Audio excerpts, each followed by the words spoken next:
From the gridiron to the hardwood, James Mesh breaks it all down. It's time for another episode of Cleats and Sneaks.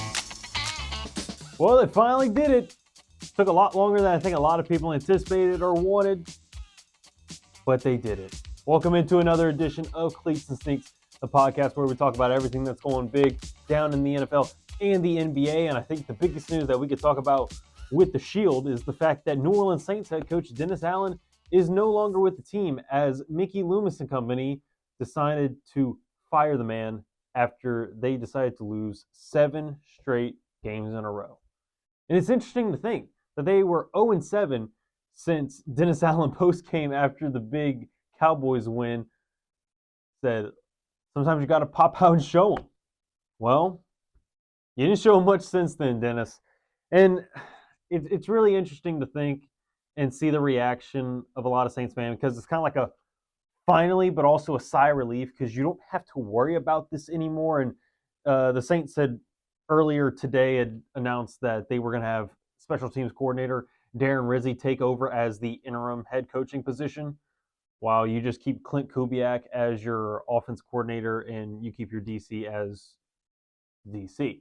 But no, looking at the move and seeing the firing, for me, it's never been a huge difference on whether a guy gets fired during the season or you wait until the offseason, because you're going to have a bad record regardless. So the season is done, and it's the same thing with the Saints, as they're now 2-7. So whether you made the move now or made it later, to me, had next to no impact. But it is nice to know that he is going to be no longer with the team, because you look at the coaching decisions, and every game you almost had a very questionable one that ended up resulting in what felt like a big moment in the game where, well, if you made a smarter decision, that's probably going to have been a completely different outcome. And this went for game in, game out, and that included yesterday's 23-22 loss to what was the worst team in the NFL in the Carolina Panthers. Now at this point, you're looking at a 3-way tie almost, and they're all in the NFC between the Saints, Giants, and Panthers. Well, it's not the Panthers now, because the Panthers just beat the Saints. Giants are not very good either, but the fact that we highly regarded the Panthers as the worst team, and you just lost, and you have the same record, and you're now behind them in the division, I think you're the worst team now. The Saints are the worst team in the NFL. That's awful to say, and we're kind of almost turning the page towards looking at what's going down in the offseason. Who's going to be changed? Who's going to be moved? Who's not going to be moved? Because a big thing is we have the NFL trade deadline tomorrow in the afternoon, and teams are very interested in Marshall Lattimore. So it's going to be interesting to see if the Saints are actually going to be sellers or if they're just going to stick with their guys. If you ask me, I think they're just going to stick to their guns, see what they do over the offseason, because I hear a lot of talk on, well, maybe you can get a third from Marshall, or maybe you get a fourth, depending on the team and the situation. But to me, I don't know. The dead cap hit that you would be taking with Marshawn, plus you not having him for ever now. I know he's kind of hitting the latter part of his career, but at the same time, even with the injuries, to me, he's still one of the best corners in the NFL. And if you can hold on to one of the best corners, I say do it. Especially if you're not going to get what feels like good enough compensation when it comes to draft capital. Now, if they were offering you a second, you got my attention. But a third, I don't know. Losing him, not having the talented player anymore, especially when secondary is so important nowadays, there's just so much going into it where I just don't think a third would be enough, especially not a fourth. Now, I'm not the one who makes the decisions. That is Mickey Loomis, and he ultimately had to make the decision to get rid of Dennis Allen. But according to a lot of the reports, it actually came out that Gail Benson, the owner of the Saints, was having private conversations with players and members of the Black and Gold throughout the last couple of weeks to kind of get their gauge on things. And, hey, do you like DA as your coach? How do you feel like he's done? Do you think he's really put you in a good enough position to where you can succeed at your position and help the team win? Well, I think based off of what we've seen and kind of what we'd seen also on the field and on social media, seems as though people were not satisfied with Dennis Allen.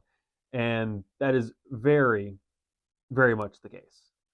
So you look at that, it kind of feels like, and it seems like, because we have no concrete proof, but based off of what we've heard, it seems like Gail Benson was the one that said, Mickey, you need to get it together.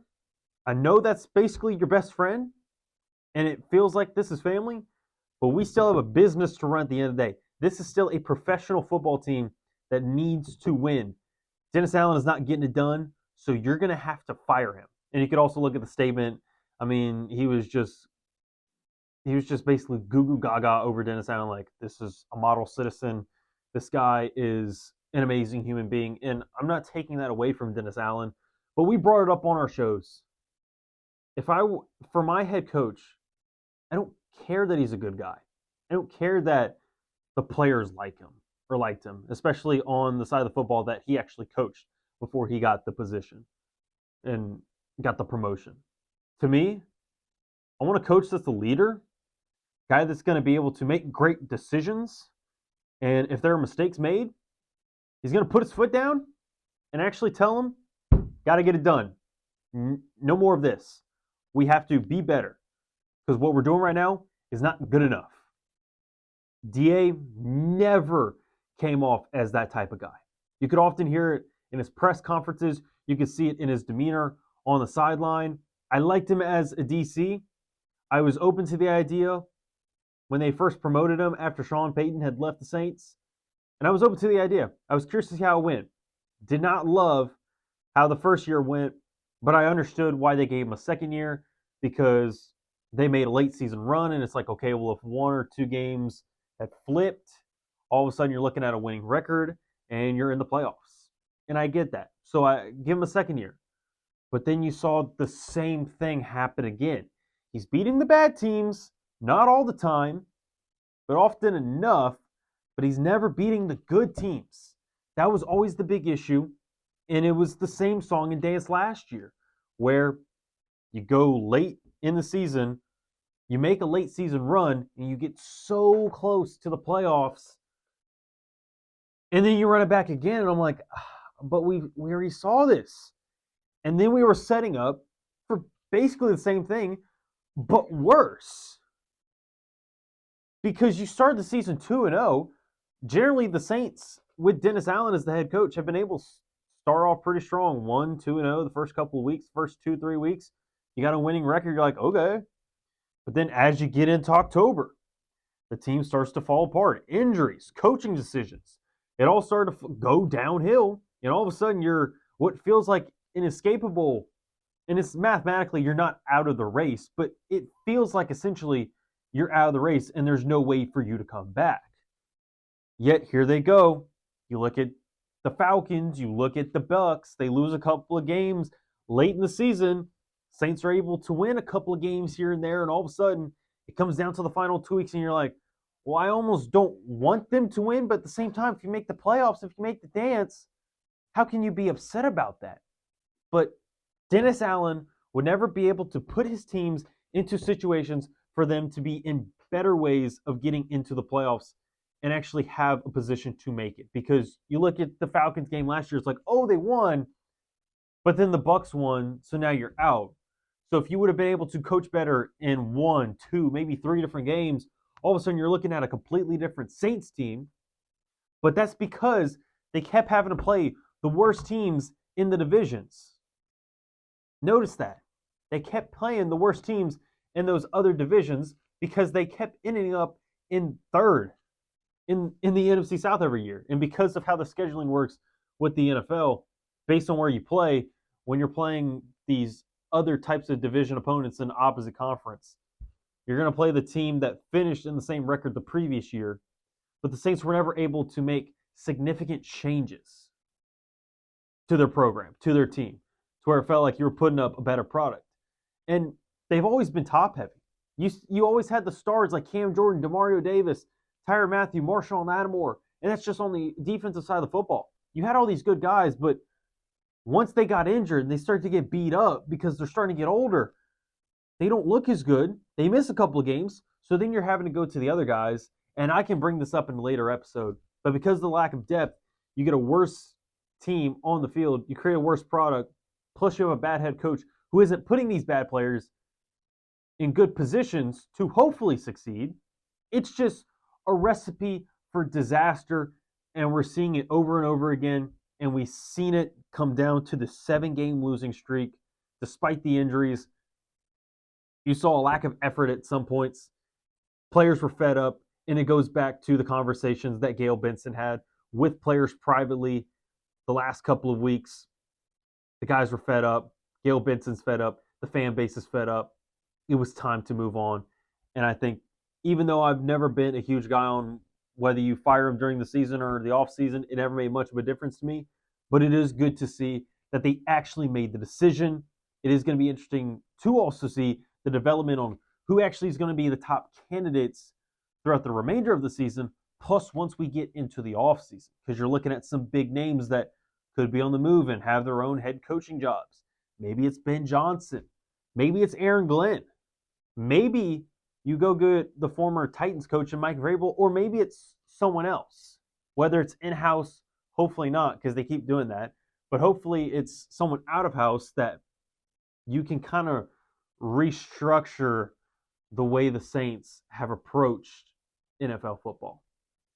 There's also been some other things going on in the NBA that I'll quickly touch on. Celtics, they're on an absolute roll right now, so nothing too much to worry about them. But the New Orleans Pelicans, man, I bring up the injuries for the black and gold. The Pelicans have absolutely struggled. DeJounte Murray goes down with a fractured left hand. The opening game of the season, Zion's missed a couple of games, whether it was an illness that they disclosed they didn't want to talk about, or now it's hamstring tightness. Then you have other players here and there that aren't available, whether it's CJ McCollum, Herb Jones, Trey Murphy hasn't even played yet. So there's a bunch of guys that have missed, and you've had to switch the lineup 5 times, and we're less than 10 games into the season. You've had to switch up your starting lineup 5 different times. That's insane. Plus, you kind of worry about what's going on. The fact that you split with the Trailblazers, you lost both games to the Warriors, so you went 1-3 on your road trip. You got a game tonight against the Trailblazers once again, which is crazy to me that you're going to play one team 3 times within the first less than 10 games into the season. That's wild to me. You were able to beat the Pacers, but you lost to the Hawks on Sunday, so you don't love to see it. It's definitely not a good start for the Pelicans. Hopefully they can get healthy over the next couple of weeks to where once they get to that point, and as they get to that point, they can keep themselves a little bit more stable and get above 500. Because if they're hovering at this 500, below 500 mark for a majority of the season, this is not going to be a good sign, because we were expecting them to take that next step forward, especially since they had the 49 wins last year. And if it wasn't for a late season injury by Zion Williamson, you felt like they could have made somewhat of a series and not even had to worry about playing in the play-in tournament. Because that's what felt like derailed the whole season, was the final straw was Zion getting hurt in those last couple of games to end the regular season. Now you're already dealing with what feels like an avalanche of those. So we'll see how this goes, but as of right now, not loving how that's going down. Plus, you look at a couple of other teams. Paolo Banchero, he's out indefinitely for quite a while, so that really sucks, because it looked like the Magic and Banchero were able to take that next step forward and see what they could do. But as of right now, looks like it's not going to be good for them either. Plus, you also look at the Bucks.